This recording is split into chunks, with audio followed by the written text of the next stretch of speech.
Hi guys, I just wanted to take a quick look at the Sierra Designs High Route 1, which in my opinion, bear in mind I haven't used this thing yet, but just from first looks in my research is one of the best ultralight sub 1 kilo backpacking tents you can get.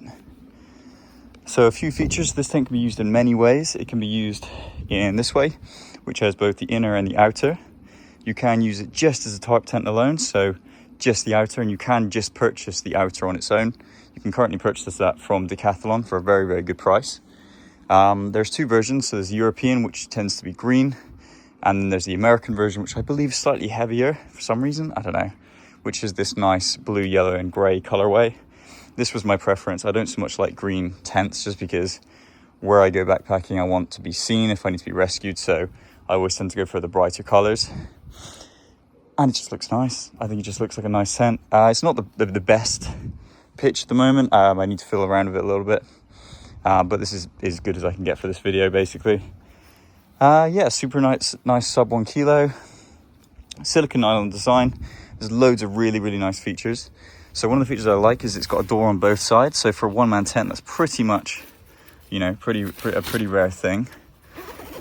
If you do this side here.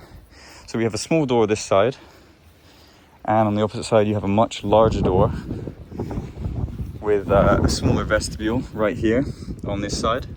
So this is the main access door, which leads into the sleeping area inside this mozzie net. I have put a gear loft up in there myself. You can probably see it right there. But yeah, perfect amount of space for one person, I'd say. I mean, it's quite a nice space to be in. You've got just the one pocket as far as I can see, just over that side. But there's a nice amount of space in here with a really nice, good quality, thick, heavy denier ground sheet. There's the little gear loft I put up in here. You've got the small access door this side. So this is for the gear store. So you can put your rucksack, your boots, all your sort of gear over there, away in a separate area, which you can access from both inside and outside. And it's just a super nice lightweight tent. It weighs next to nothing. Sub 1 kilo. It utilizes your walking poles, which, you know, generally most people have with them anyway. You have doors on both sides, so if you're sleeping out and it gets quite warm, you can vent. You can open up one of the doors, you can open up both of the doors. Fairly good amount of pegging points. I mean, you've got the two standards, and then you've got these here to tension the fly sheet itself. So I probably will be using this in both configurations. I mean, we tend to get a lot of midges and small flies and things here in the UK when we go to places like Dartmoor, so it's probably going to be a good idea to use the midge net inside, which is quite good. You do have these two vents here as well, which are super cool. And what I like about these is the fact you can actually close these up from the inside, so you can just undo the zip here, access them, and you can undo that, and I think, like this, close them up. And you've got this small pole right here. It's just velcros on to open it up, and I believe we have the same. Oh no, we just got the one. Interesting.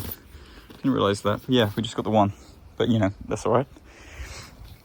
Some nice features is all the points here reflective tape. Love to see that. You also have these clips here. So these are actually stress reliever clips. So these help remove some of the stress from the zippers to make them last longer and make the structural integrity of the tent a lot stronger, which I love. You got all reflective toggles on all the zippers, and the guy lines are reflective, which I love. It goes the same for these four corners.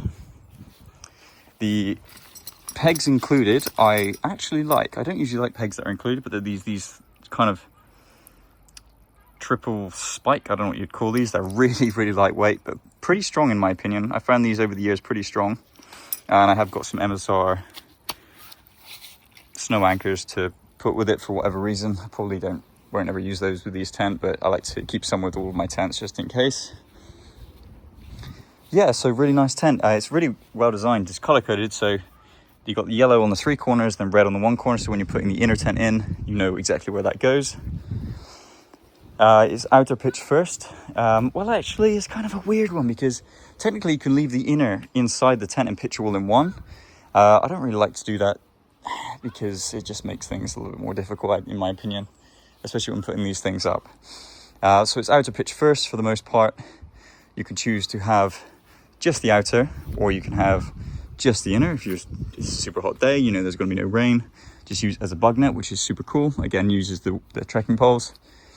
Or you can use it in combination with both. So if I just actually hop inside, we can get an idea of how much space we have in here. So if I lie in here, I've got easily enough space to stretch out, and probably a bit of extra, to be honest. And I've got access to my gear right here, and yeah, it's nice. There's a nice light in here as well. You tend to find a lot of tents tend to be quite dark, but just due to the colorway, the color scheme, it's nice and bright. So, and I've always been a fan of ridge tents. Of course, this is an offset ridge tent, so it does differ a little bit. I'm used to using the Vango Force 10s. I don't know if you guys know those, but here in the UK and most of Europe, they're quite synonymous with quality and sort of high altitude expeditions over the years, or just expeditions generally. But I've always found ridge tents tend to be pretty, pretty sturdy, really. It is reinforced actually over these edges where the top of the pole goes, which is nice to see. So yeah, I think in my opinion, it's a very nice tent. It's super lightweight. It's pretty spacious for a one-man tent. The one-man tent I've been using up to this point is a Camp Hikey. It's a very hard to find tent these days. Basically like a one-man bivvy with a few perks. Again, sub 1 kilo, packs down to the same sort of size as this one, but this is a lot more space, a lot more bang for your buck. So you've got the two vestibules, technically it says one door, but I know for a fact I could get through that. I could get through there. My dog's gonna try getting through. Super nice lightweight silicone nylon in the 3-tone with the yellow, the blue and the grey. Reinforced on the 2 corners. Super reflective, lightweight guying systems, easily replaceable. Yeah, there's a brief look at this, and I'm going to hopefully use this over the next few weeks out on the trail. So I'll be sure to maybe do a bit more of an in-depth review or an idea of what it's going to look like when it's all set up. So thanks for watching, guys. Hope you found this useful. Cheers.